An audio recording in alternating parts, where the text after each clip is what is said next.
proclamation said, and I'll break down the other countries as well.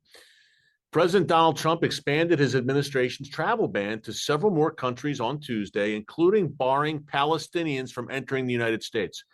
Number one, what do you think of this, by the way? We've got a highly educated audience here on the Watchmen.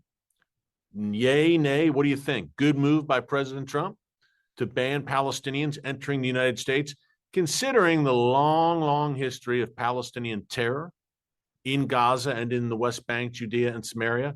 If President Trump is looking to crack down on Islamic terror and keep it out of the United States, it seems that the Palestinians naturally would not be welcome in the United States because the Palestinian territories have been basically a test lab for jihad and terror for decades.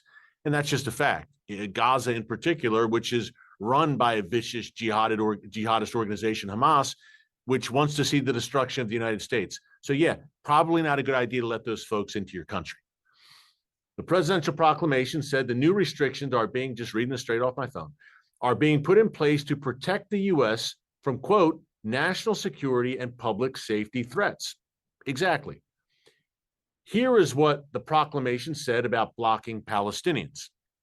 Quote, from the presidential proclamation issued by President Trump today, several U.S. designated terrorist groups operate actively in the West Bank or Gaza Strip and have murdered American citizens.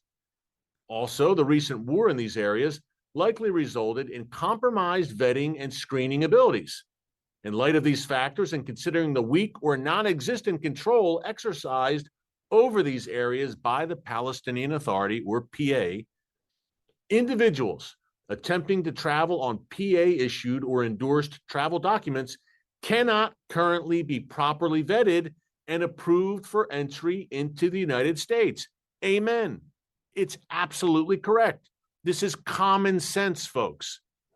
In times where common sense is not so common. This is a return to American common sense from the Trump administration when it comes to the Palestinian issue. What they just laid out in this proclamation is exactly correct. Several U.S. designated terrorist groups, Hamas and Palestinian Islamic Jihad, two Iranian proxies, chief among them, operate in the Palestinian areas and hold Palestinian passports, no doubt, some of these jihadis. And the vetting process now, especially in Gaza, is a disaster after October 7th. So this is common sense. If you can't vet, you can't let them in. It's common sense. And if you can vet and they have jihadi connections, you're definitely not going to let them in. So people can howl and wail and gnash their teeth about this, but it's common sense. Again, eager to get your comments on this. What do you think? And beyond the Palestinians, a little bit more here. The Trump administration is also banning people from 5 other countries: Burkina Faso, Mali, Niger, South Sudan, and Syria. The restrictions are necessary, the proclamation said, based on the lack of sufficient information to assess the risks posed by foreign nationals from the banned countries.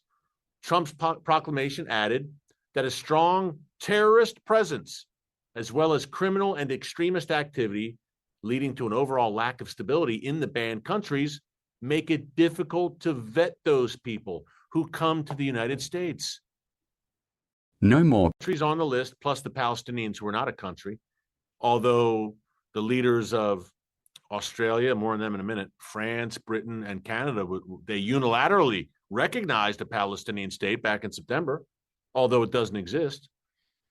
Now, in June, the Trump administration also blocked travelers from Afghanistan. Unfortunately, that was too late. We saw the day before Christmas an Afghan national murdered a National Guard member and seriously wounded another in Washington, D.C. in a jihadi terror attack. But Afghanistan, Burma, Chad, the Republic of the Congo, Equatorial Guinea, Eritrea, Haiti, Iran, Libya, Somalia, Sudan, and Yemen. Yeah, it's probably not a good idea right now to let in people from Iran, Somalia, and Yemen, jihadi hotbeds. This is common sense. I can't say that. I can't reiterate that phrase enough. But I want to know what you think. We're going to break this down a little bit more.